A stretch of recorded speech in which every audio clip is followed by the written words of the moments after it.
its creatures too, and I'm always ready to break a few heads, if it will help. He turned and spat into the dust. Or even just for the hell of it, he said. Rhinoson found Manning that same afternoon, going over reports in his quarters. As soon as he began his description of the orders given to Tebron, he found that Malholm's warnings had been correct. "What did this machine say about us?" Manning asked sharply. "Why were the Herlagi supposed to stay away from us?" "Because we're a warlike race. The idea was that if the Herlagi stayed out of space, they'd have about 5,000 years before we found them." "How long ago was all this? I had your report here." "At least 8,000 years," Rhinoson said. "They overestimated us." Manning stood up, scowling. There were heavy lines around his eyes, and he hadn't trimmed his thin beard. Whatever he was working on, Rhinoson thought, he was putting a lot of effort into it. "This doesn't make sense, Lee. Damn it, since when do machines make guesses? Wrong ones, at that." Rhinoson shrugged. "Well, you've got to remember that this was an alien machine. Perhaps that's the way they built them." Manning threw a cold glance at him and poured a glass of Sector 3 brandy for himself. "You're not being amusing," he said shortly. "Now go on, and make some sense." "I'd like to," Rhinoson said. "Frankly, my theory is that the machine was a communication link with the Outsiders. It could explain a lot of things, maybe even the similarities in architecture." Manning scowled and turned away from him. He paced heavily across the room and looked out through the plasticine window at the nearly empty, dust-strewn street for a few moments. When he returned, the frown was still on his face. "Damn it, Lee, you're not keeping your mind on the problems here. While you were looking into Horning's mind, how do you know he wasn't spying in yours? You had an equal hookup, right?" Rhinoson nodded. "I couldn't have prevented him in any case. Why? Are we supposed to be hiding anything?" "I told you not to trust them," Manning snapped. "Now, if you can't even match wits with a senile horsehead—" "You were the one who said they might be more adept at telepathy than we are," Rhinoson said. "It was a chance we had to take." "There's a difference between taking chances and handing them information on a silver platter," Manning said angrily. "Did you make any effort at all to keep him from finding out too much about us?" Rhinoson shrugged.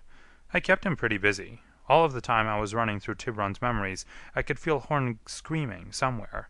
He must have been too upset to do any probing in my mind." Manning was silent for a moment. "Let's hope so," he said shortly. "If they find out how weak we are, how long it would take us to get reinforcements out here—" "They're still just a dying race, remember," Rhinoson said. "They're not the Outsiders. What makes you so sure that they're dangerous?" "Oh, come on, Lee. Think! They're in contact with the Outsiders. You said so yourself. And just remember this. The Outsiders obviously considered it inevitable that there would be war between us. Now put those two facts together and tell me the horses aren't dangerous." Rhinoson said slowly, "It isn't as simple as that. The order given to Tebron was to stop all scientific progress and stifle any military development, and he seems to have done just that. The idea was that if the Herlagi were harmless when we found them, there might be no need for fighting." "Perhaps. But we weren't supposed to know that they were in contact with the Outsiders, either. That was probably part of the purpose of the block in the race memory.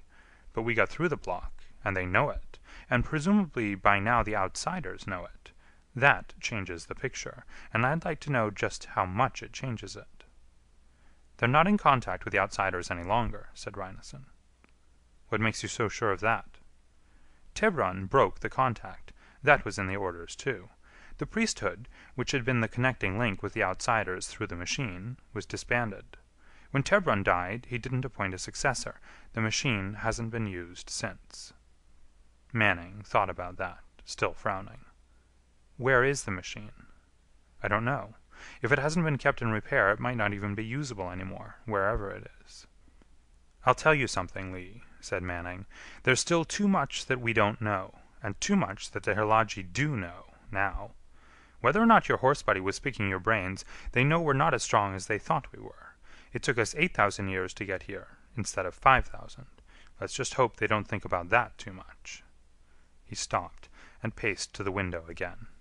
"Look around you, Lee, out on the street, in the town.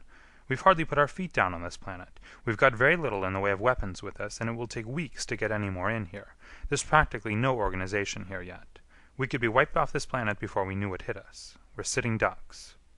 He came back to stand before Reinesen. "And what about the outsiders? They think of us strictly in terms of war, and they've been keeping themselves away from us all this time. That's obviously why they pulled out of this sector of space. Up until now we'd thought they were dead, but now we find they've been in contact with this planet. All right, it was 8,000 years ago, but that's a lot more recent than the last evidences we've had of them, and they've obviously been watching us.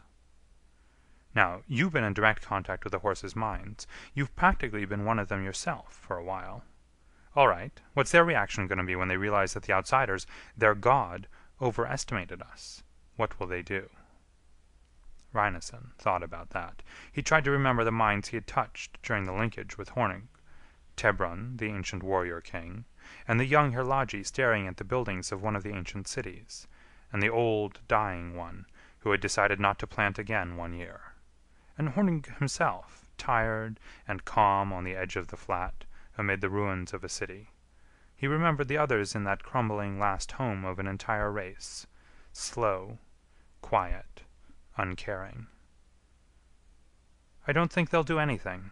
They wouldn't see any point to it." He paused, remembering. "They lost all their purpose 8,000 years ago," he said quietly. Manning grunted. "Somehow I lack your touching faith in them." "And somehow," Reinesen said, "I lack your burning ambition to find an enemy, a handy menace to crush. You argue too hard, Manning." Manning raised an eyebrow. "I suppose I haven't even put a doubt in your mind about them? Not one doubt?" Reinesen turned away and didn't answer. Manning sighed. "Maybe it's time I went out there myself and had a séance with the horses." He set down his glass of brandy, which he'd been turning in his hand as he spoke. "Lee, I want you to check back here with me in 2 hours. By then I should have things straightened up and ready to go." He strode to the supply closet at one end of the room and took from it a belt and holster from which he removed a recent model regulation stunner. "This is as powerful a weapon as we have here so far, except for the heavy stuff. I hope we never have to use any of that. Clearing it for use is a lot of red tape." He looked up and saw the cold expression on Reinesen's face. "Of course, I hope we don't have to use the stunners, either," he said, calmly. Reinesen turned without a word and went to the door. He stopped there for a moment and watched Manning checking over the weapon.